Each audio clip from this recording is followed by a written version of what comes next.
Oil, water, soil and food are becoming very uncertain resources in the near future.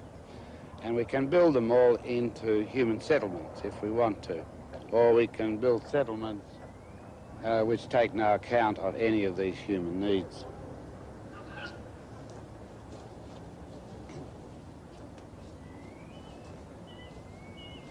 On one side of the road is a rather bare subdivision, and on this side of the road is Village Homes.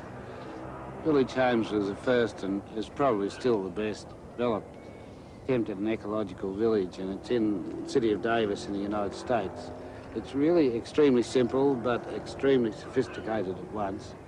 It's designed by Michael Corbett. The houses are very close together, east-west. They're just maybe 20 feet apart. But each row of houses sit on a rise on either side of a hollow. And the hollow is called a swale. It was Mike Corbett who revived that name from the Old English. And so all water off the roof, all water off the roads and the paths run into the swales all the year and is absorbed. And I think the figures for the first few years went, we got a foot of water absorbed, and then we got about 2 and a bit feet, I think, and then 17 feet in the third year. So that once you've got 17 feet of water saturation under here, you know you can grow trees without additional watering once their roots are down. So most of these trees are on the water from the swales, and then many of the trees are food-bearing trees along the little public paths. This is a juju, which naturally dries on the tree. It's a Chinese date. This is a good one. And you can store this as long as you like. I've been eating 1 or 2 and keeping the pips. But, yeah, this was a pretty good one. Here in the settlement, as the trees have grown, the houses have also grown in value. Till now they're worth 5 times their original cost. But just over the fence there are houses that look like the American dream with swimming pools, lawns, dogs and garages. But the owners have to pay energy costs and all their food costs. And so their houses are worth 30% less now than the houses in Village Homes. Throughout Village Home there are strips of public open space. And this one's all planted to fruit trees. It's pomegranates and citrus, mulberries and grapes. And there's enough grapes for people to make, for the public to make wine, really, and for the public to eat grapes.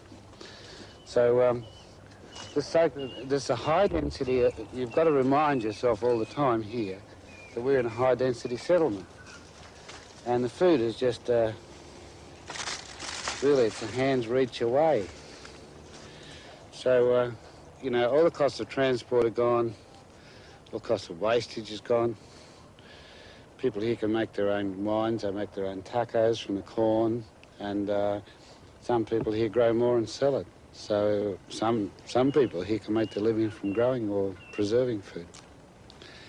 It just makes a lot of common sense. This place only gets 18 inches of rain, and anybody would classify that as dry.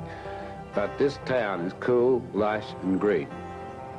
In all western cities, a fortune is spent on stormwater drains to export the clean rainwater out of the settlement. But here the water is soaked into the ground and the money saved is spent on trees. Last year they sold 7 tons of almonds, for example, and the money goes to maintaining the gardens.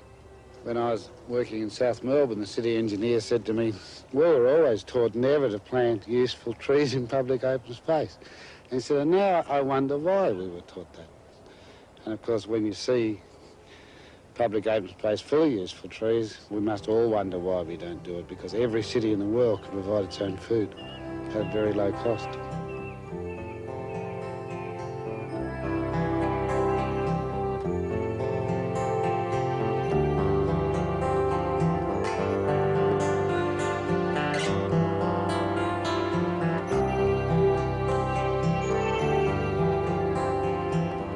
While I was in Village Homes, I met an old friend, David Katz. He and his wife Karen and their kids have been here from the very beginning. You can't move from here because the kids don't want to leave. And it's a great neighborhood for kids. It's nice to have a place where there's real neighborhood, there's other people looking after the kids or aware what's going on, and the kids could go out the door from wee toddlers on up and make their own friends and really control their own life to a great degree, that we don't have to, you don't have to worry about them and run their life as much, and makes things easier for us, and it's a lot better for them. It's been really fun because there's no through traffic and you can play in the streets, and there's lots of fruit, so there's like almost something on the trees all year long. So like summer there's peaches, and during the fall there's pomegranates and grapes, and that's been fun. And it's also been fun just to have the big green fields and being able to go chasing the grapevines, and also just being able to ride away and go downtown.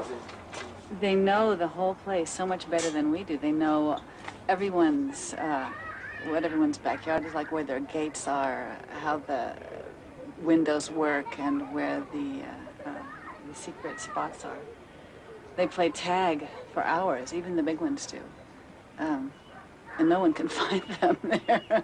And I imagine every kid around here has gotten involved in the commerce of the place in terms of the little girls in the neighborhood. There are only 5 or 6, there's 3 or 4 that pick little bouquets and peddle them door to door, just but mostly I think for the fun of it. And there's just such a cornucopia of fruit and all this other stuff that I think it's occurred to all of them at one time or another to try to do something with it. They get a real appreciation for it, and actually know a ripe fruit from one that's not, and develop a surprising knowledge about all these kinds of plants, and they're not even aware of it. And so that's nice too. You know, but the one thing we never really appreciated was the fact of how much freedom we got out of the situation. Just like right now. Really? This is smart.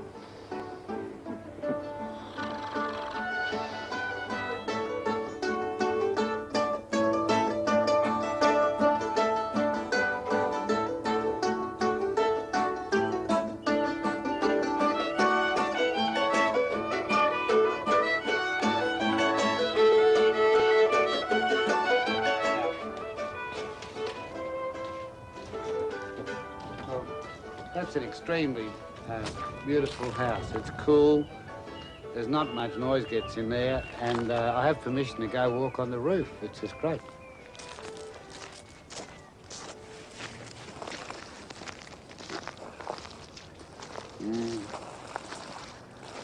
Well, here I am at the chimney of Jim and Donna's house, you know.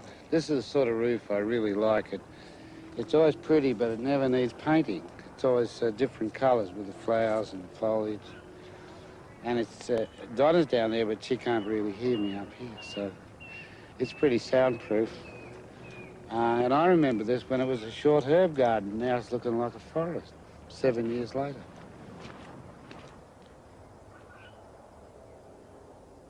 Houses here are built to be energy efficient. The whole settlement's built to be energy efficient. Here, the windows to the south, the solar windows, are shaded this time of year both by grapes and by awnings, so we don't get a lot of direct sunlight and heat in when we don't want it. Well, soon it will be winter, and the sun goes low, comes through these windows, and falls on these innocuous blocks, which are actually steel tanks, which will be filled with water come the winter, and they'll absorb the heat and radiate it at night into the living area and the kitchen area and out here.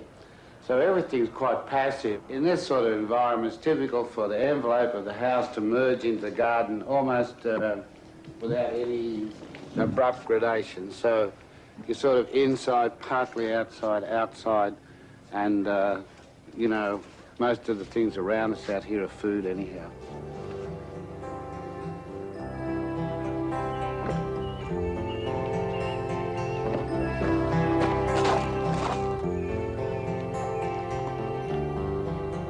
We have almost an economic botanical garden here. We have plums, cherries, grapes, peaches, pomegranates, citrus, quinces, what else? Well, it's just off, and I can see a banana, like passion fruits. Quinces, for instance, you never cook a rabbit without you use a quince. I can see a rhinoceros.